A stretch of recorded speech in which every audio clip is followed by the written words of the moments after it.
La manera en que los científicos utilizan la evidencia para aprender cosas del mundo es tan ingeniosa y complicada que no te la puedo explicar en una carta tan breve. Pero dejemos por ahora la evidencia, que es una buena razón para creer algo, porque quiero advertirte en contra de 3 malas razones para creer cualquier cosa. Se llaman tradición, autoridad y revelación. Buenas y malas razones para creer, de Richard Dawkins a su querida hija Juliet.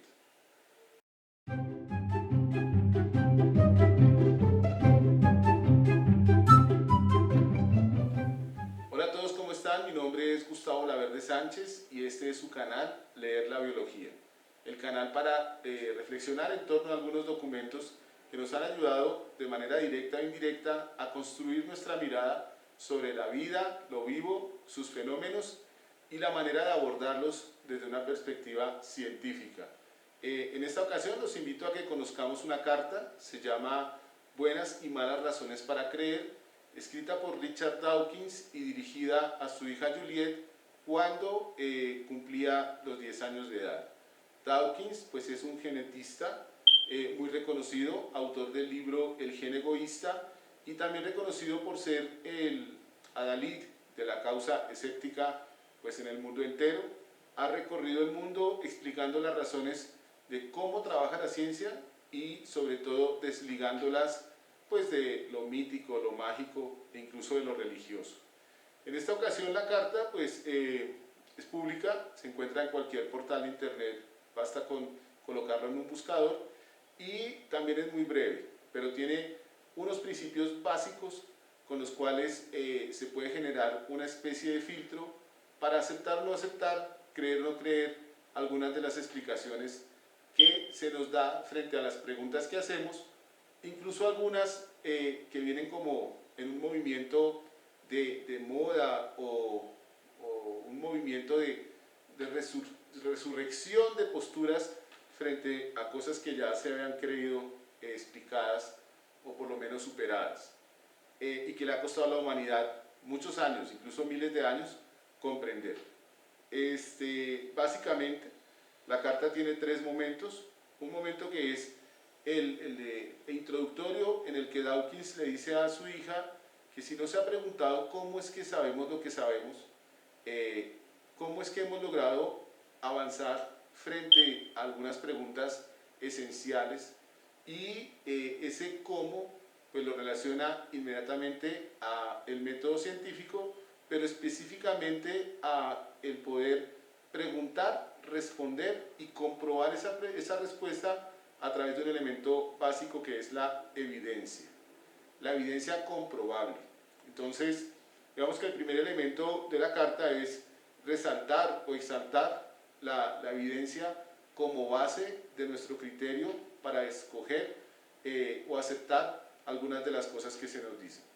¿Qué es la evidencia y por qué comprobable? Pues Dawkins lo dice, es la aplicación de los sentidos, la demostración efectiva de que las cosas son y que se pueden tocar, oler, analizar, incluso representar, pero que haya una prueba contundente de la existencia de esas cosas. En la segunda parte de la carta, pone unos ejemplos ahí que son interesantes, por ejemplo, cómo un médico sabe que alguien tiene sarampión, pues hace la pregunta, ¿esta persona tiene sarampión? Hace la hipótesis, probablemente sí, y hace la comprobación de esa hipótesis a través de la práctica de algunos exámenes, recoge toda la evidencia y concluye que efectivamente la persona puede padecer la enfermedad y establece cuál es el tratamiento a seguir, tratamiento que ha surgido de la misma forma, siguiendo la misma lógica. Luego nos encontramos con que las personas aprenden las cosas porque se las han dicho. Ahí viene el tema de la tradición. Entonces, porque siempre se han hecho así. Y empieza a cuestionar situaciones de la cotidianidad que nunca se ponen en duda, pero que son a la postre no falsas, pero sí falseables. Que entre más antigua sea una tradición, dice él, pues menos se cuestiona, más se respeta, más se sigue. Y esto es muy propio de las religiones. Dawkins abiertamente dice, los mitos de creación, los mitos de la organización del mundo, surgen en la antigüedad, se han consolidado como discursos religiosos y ya no se cuestionan, pero ante la cuestión o ante la pregunta, pues son débiles porque carecen de evidencias. Entonces dice Dawkins a Juliet que la primera cosa que hay que tener en cuenta para no creer en algo es si proviene de la tradición. Y si llegase a provenir de la tradición y tiene un acervo que le permite ser sólida en su creencia, cuestionarla y pedir las evidencias, ¿sí? La segunda cosa que él señala, o tercera en este caso, en nuestra lista, es la autoridad. Si algo proviene de alguien que por autoridad debe ser aceptado, póngalo en duda, ¿sí? De hecho, ese es uno de los principios básicos del trabajo en ciencias naturales. No porque lo haya dicho Darwin, o no porque lo haya dicho Mendel, o no porque lo haya dicho Sagan, es verdad. Todo es cuestionable. Ese es uno de los principios incluso de Descartes. Sin embargo, en otros modelos de relación con el mundo, por ejemplo en el religioso, basta con que una autoridad moral o religiosa lo diga para que se acepte y no se cuestione. Dawkins sí dice no, hay que cuestionarlo todo sin importar quién lo dice, porque muchas de las cosas se aceptan porque ese quien lo dice tiene una autoridad ganada o con el trabajo o con la posición social que ocupa en la comunidad o posiciones de autoridad. Pues, válgame la frase ahí. Y tercero, dice él, por la revelación. Entonces hay un ejemplo muy claro allí que cuestionan si es verdad que María, la Virgen María, ascendió al cielo en cuerpo y alma. Hay un papa en los años 50 que dice que sí y que hay que aceptarlo porque él lo dice por ser papa y segundo porque surgió de la revelación producto de la meditación. Para Dawkins la revelación o esas ideas que salen en una explicación lógica e incluso mágica pues no son suficientes si no hay una evidencia que permita comprobarlo todo.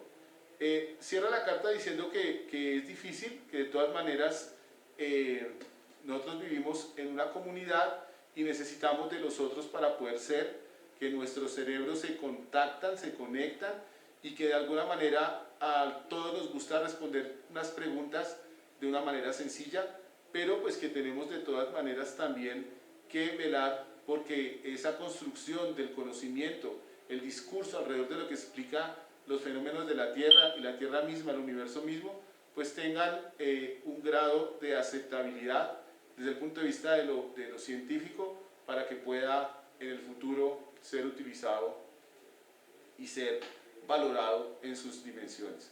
Él dice, si usted reúne a un grupo de niños de diferentes corrientes de pensamiento, al final nadie estará de acuerdo. ¿Por qué? Porque cada uno de ellos tiene razones.